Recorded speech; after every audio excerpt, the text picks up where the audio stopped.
À Campagnol, l'autre jour, nous étions partis pour parler de quelque chose que pour une fois j'avais prévu avec des visiteurs que j'avais invités à déjeuner et finalement nous avons parlé de quelque chose d'autre.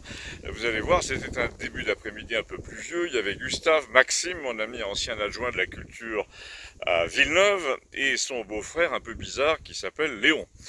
Heureusement, la terrasse comporte une sorte de préau et nous avons pris le café dehors en regardant tomber la pluie d'orage. Il faisait assez chaud, or le bruit des voitures et celui des affaires m'empêchaient de leur faire écouter, à ces présents-là, un enregistrement sur mon téléphone qui datait de plusieurs mois. J'ai dû faire relever mes hôtes pour qu'ils entendent et qu'ils voient à l'intérieur du café un morceau de film où Léon faisait le prophète, sans le savoir, à propos d'un gros bâtiment en chantier presque face au café. 6 mois plus tôt, il disait littéralement, ils vont essayer de vous mettre des migrants là-dedans et des cas sociaux, vous allez voir. Et je répondais toujours 6 mois avant, mais non, il y a 2 locataires qui sont très mécontents parce que le toit fuit. Et là, toujours sur l'enregistrement, Léon me répondait, c'est le coup classique, c'est un marchand de biens, probablement basé à Toulouse, qui fait faire des travaux à une entreprise du coin, à qui il paye un acompte d'un tiers, et puis il paye pas les 2 tiers restants. Après quoi, l'entreprise, le marchand de biens fait appel à une deuxième entreprise qui s'assoit sur les 2 tiers de la note, elle aussi. À la fin, le toit fuit vraiment. L'escroquerie à l'entreprise de maçonnerie, ça marche plus. Et pour payer la fin des travaux, ils prennent un accord avec un organisme social quelconque pour garantir le logement de 8 ou 10 personnes prioritaires qui viennent de la ville voisine ou d'Afghanistan.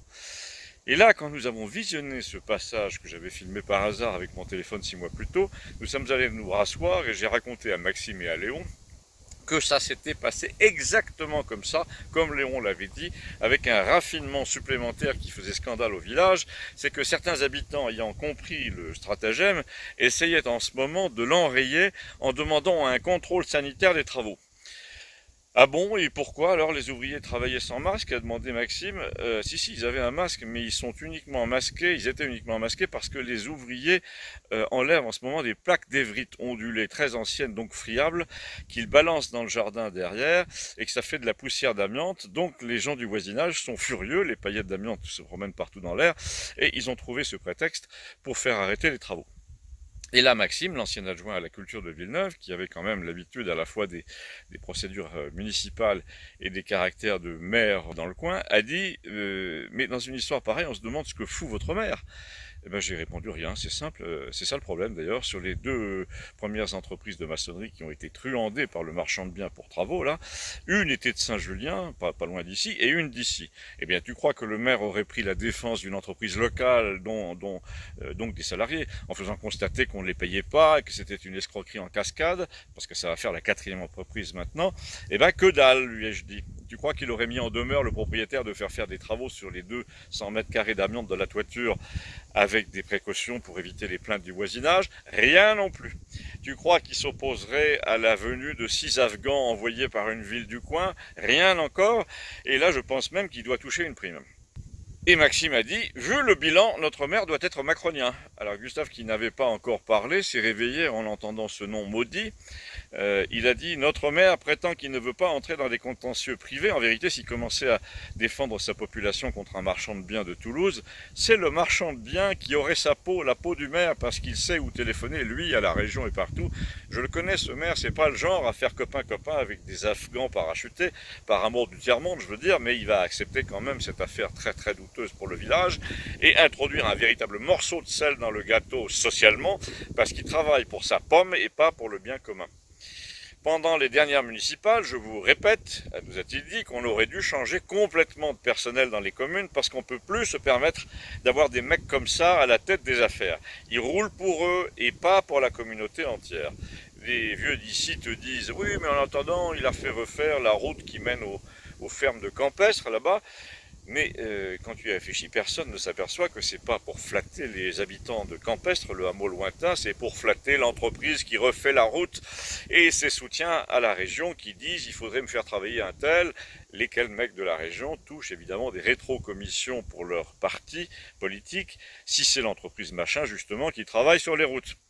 Sous-entendu sur budget public, donc sur nos impôts, a dit Maxime, qui a enchaîné sur la corruption qui gouvernait tout en France. Je rappelle que Maxime ne s'est pas représenté à la mairie de Villeneuve, dans la municipalité, il a pris sa retraite, d'ailleurs son maire n'y est pas allé non plus, mais comme depuis il s'ennuie un peu, et comme il est furieux contre les mesures sanitaires en ce moment, il a mis sa connaissance de la corruption administrative ordinaire au service d'une cause assez noble, qui est de débusquer les mensonges de la santé publique lors de la fameuse deuxième vague. Et là, comme toujours, comme Léon venait de donner la preuve de son extraordinaire faculté de deviner l'avenir, avant même de savoir ce que Maxime avait à nous raconter, nous lui avons demandé ce qu'il voyait pour les 6 mois prochains en matière sanitaire, justement. Mais il a dit, non, non, laissez Maxime vous raconter ce qu'il fabrique en ce moment, je vous dirai le reste après. Ce que faisait Maxime, c'était le siège des hôpitaux de la région, tout simplement, et un peu des EHPAD, pour savoir comment on comptabilisait les malades du Covid en réanimation, et comment, s'il y avait des morts, on attribuait les morts à la fameuse maladie plutôt qu'à une autre ni vue ni connue. Il était entré dans une petite association qui s'appelait SOS Chiffres Truqués et qui prétendait corriger les chiffres officiels des malades du Covid et contrôler la sincérité des déclarations au niveau des réa et des certificats de décès. Et alors, a dit Gustave, ça s'est passé comment les résultats? Alors personne n'a décroché son téléphone, tu penses bien, a répondu Maxime, pour dire, dis donc, on a besoin de déclarations de morts Covid en plus grand nombre, parce que c'est un peu mou en ce moment, mais il y a eu un consensus pour forcer un peu du côté des causes souhaitables, disons. Or, la mort liée au Covid est visiblement hautement souhaitable en ce moment, ça permet de soutenir le niveau d'inquiétude, et ça semble arranger quelqu'un ou quelques-uns dans des milieux proches du pouvoir. Déjà, première chose, il semblerait qu'il y ait une distorsion chez les morts Covid en faveur des gens qui n'ont pas de famille. Ça veut dire qu'une vieille dame qui n'a personne autour d'elle pour témoigner qu'elle n'est pas morte du Covid, c'est assez commode, on peut dire ce qu'on veut à son sujet. Ensuite, quand tu mets les gens en réanimation, tu mets aussi la pression sur le personnel soignant pour qu'il remplisse la colonne Covid. Je vois pas trop, a dit Gustave, comment ils peuvent tricher à ce point-là. Ils trichent pas. Si tu fais rentrer un type avec de l'emphysème, par exemple, et qu'en même temps, il est positif, toc, c'est bon, tu joues sur l'ambiguïté. Et tu fais comment pour faire ton enquête, lui a demandé Gustave. Il te donne pas les chiffres, quand même.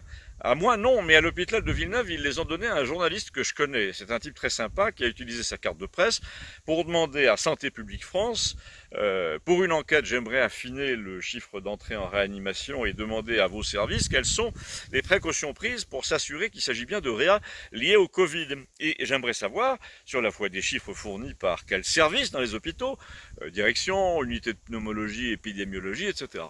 Et alors, a demandé Gustave, eh ben aucune réponse.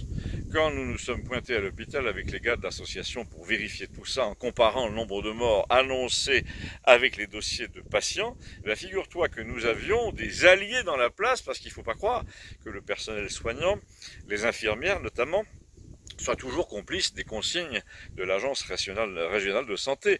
Le gouvernement les a beaucoup énervés récemment en leur mentant sur les primes, sur les embauches, en leur proposant des médailles. Du coup, ces filles ou ces hommes ne jouent pas le jeu du mensonge par confusion.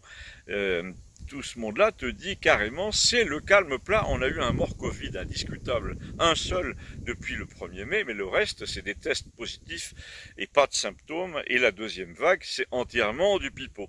Alors là, Maxime leur a demandé, mais il paraît qu'on vous incite à dire le contraire, c'est vrai? Non, non, pas exactement, mais ils vont jusqu'à tester les morts en PCR pour voir si par hasard ils étaient positifs. Alors quand tu as 92 ans et quand tu meurs parce que ton cœur lâche et que tu n'as pas toussé et que tu n'as pas eu de fièvre, c'est facile de te faire mourir du Covid si tu es positif. D'où la préférence pour les gens qui n'ont pas de famille ou dont la famille n'a pas le culot de protester que c'était pas ça la raison de la mort.